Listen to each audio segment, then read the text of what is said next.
43তম BCS এর cadre বঞ্চিত সদস্যরা এখানে আজকে এসে দাঁড়িয়েছি। তার কারণ হচ্ছে আমরা কিন্তু এখানের অধিকাংশ সবাই প্রথম যে গেজেট 15 অক্টোবর যে গেজেট প্রকাশিত হয়েছিল সেখানে আমরা গেজেটেড ছিলাম, কিন্তু সেখানে জয়েনিং ডেট ছিল প্রথমে 17 নভেম্বর এবং পরবর্তীতে সেটা পিছিয়ে 1 জানুয়ারি করা হয় এবং আমরা সবাই সেভাবেই প্রস্তুতি নিচ্ছিলাম জয়েনিং এর জন্য এবং অনেকেই আমরা চাকরি থেকে কর্মবিরতি এবং অব্যাহতি দিয়েছি।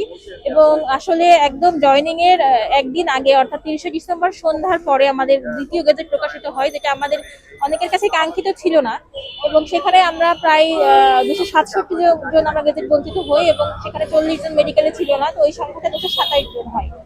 43তম বিসিএস এর 15 অক্টোবর 2024 প্রথম গেজেটে গেজেটভুক্ত, কিন্তু কোনো অজানা কারণে 30 ডিসেম্বরের গেজেটে আমাদের নাম আসেনি। তো তারপরে আমরা জনপ্রশাসন মন্ত্রণালয় বরাবর আবেদন জমা দেওয়ার পরে তারা আমাদেরকে 9 জানুয়ারি 2025 আমাদেরকে সিনিয়র সচিব মহোদয় স্যার জানান যে 2-3 কর্মদিবসের মধ্যে আপনাদেরকে গেজেটভুক্ত করা হবে। 19 জানুয়ারি, এই বছরের 19 জানুয়ারিতে প্রধান উপদেষ্টা বরাবর একটি ফাইল আমাদের গেছে, সামারি ফাইল। সেই ফাইলটি 2 মাসের অধিক সময় ধরে প্রধান উপদেষ্টার কার্যালয়ে আছে। একটি অতীব জরুরি ফাইল কেন এই 2 মাস ধরে প্রধান উপদেষ্টার কার্যালয়ে আটকে আছে, এটি আমাদের জানার প্রশ্ন।